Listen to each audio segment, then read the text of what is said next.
भंवरी देवी murder case लोट।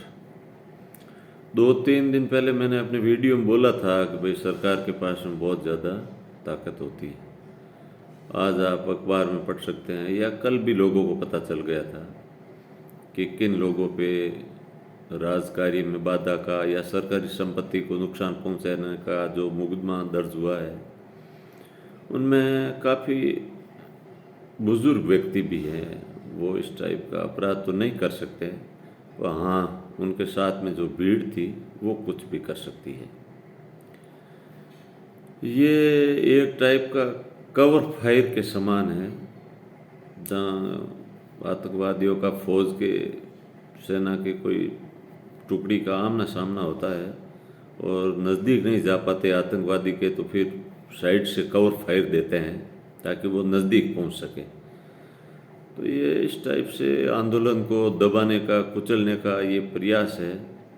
लोगों के बीच, लोगों के अंदर जो एक अंडर करंट है उसको कैसे रोक पाओगे? उसको तो किसी मुकदमे से नहीं दबाया जा सकता। मैंने पहले ही कहा था, लोगों की विचारधाराएं, पार्टियां अलग अलग हो सकती है बट इस केस के अंदर कोई पार्टी जैसा कोई इशू नहीं था। मुकदमा दर्ज करना सरकार की होगा, कहीं कोई मिस्टेक हुई होगी। मुकदमे से, एफआईआर से ऐसा कुछ होने निकलने वाला नहीं है। इससे तो अच्छा होता कि हत्यारों को पकड़ लिया जाता, किसी 1-2 हत्यारे जो भी थे किसी को पकड़ लिया जाता। ये इतनी नौबत ऐसी नहीं आती, ऐसी परिस्थितियाँ ही नहीं बनती।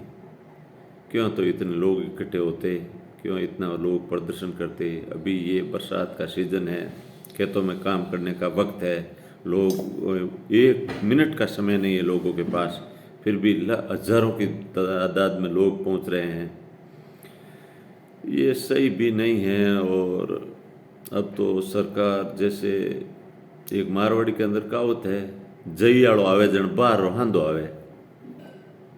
मुकदमो दर्ज करियो है, एफआईआर दर्ज करी है बार माते, इन वही प्रतीत हुए भाई,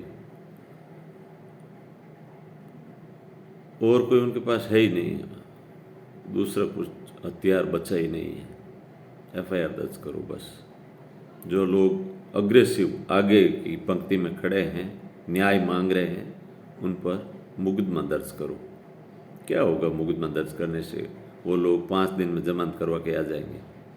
और अभी तो जांच चलेगी, लंबी चौड़ी जांच है, उसमें वो वीडियो फुटेज निकाले जाएंगे, ये वो लोग वो मौके पर उपस्थित थे या नहीं थे, किन लोगों ने ये। और पेड़ तोड़ने का, एक तो मुकदमा पेड़ तोड़ने का, विष्णु जो कम्युनिटी है, हाँ उसमें 36 कौम के लोग हो गए, मैं मानता हूँ, बट हमारे समाज में तो पेड़ तोड़ते तो क्या, पेड़ तो लगाते हैं और पेड़ के लिए अपनी जान दे देते हैं। ये इस टाइप का, हम तो इस कम्युनिटी में रहते हैं। बाकी किसने किया होगा नुकसान, मैं ये नहीं सोच रहा हूँ भाई ऐसा नहीं किया हो। कब होंगे युवा उर्दंग, कुछ भी कर सकते हैं। गलत है यदि उन्होंने सरकारी संपत्ति को नुकसान पहुंचाया, बहुत ही गलत है। और मैंने तो ऐसा भी देखा है कि 10-10 रोडवेज की बसें जला दी गई और वो भी मुकदमे वापस लिए गए, ऐसा भी मैंने देखा है। बट ये काम गलत है सरकार की। यदि संपत्ति को नुकसान पहुंचाया है तो, नहीं पहुंचाया है और मुकदमा एफआईआर दर्ज करके उनको परेशान करने का ही उद्देश्य है तो भी गलत है। फिर मैं बोल रहा हूँ, जो अंडर करंट है उसको कैसे रोकोगे? उस पर तो कोई एफआईआर दर्ज हो ही नहीं सकती। कौन सा लॉ लागू होता है अंडर करंट पे? जो पब्लिक के अंदर गुस्सा है उस पर कौन सी एफआईआर दर्ज करोगे आप? कुछ भी नहीं पॉसिबल है। वो जैन जी ने दिल्ली में किया था, एफआईआर दर्ज हुई थी वहाँ पर भी, वापस क्यों लिया आपने? बहुत बड़ी शख्सियत थी और बहुत बड़े बड़े अधिकारी थे वहाँ पर, क्यों ली वापस? सुप्रीम कोर्ट में एफिडेविट दे करके वापस लिया आपने, 142 वो का हवाला देकर सभी को मर्ज किया जाए और फिर इनको रद्द कर दिया जाए एफआईआर को। ऐसा हुआ है? यहाँ पर भी इस टाइप का ही होगा। आगे देख लेना, नहीं हो तो फिर दूसरा राज आएगा, उस टाइम भी ये सभी एफआईआर ख़त्म हो जाएगी।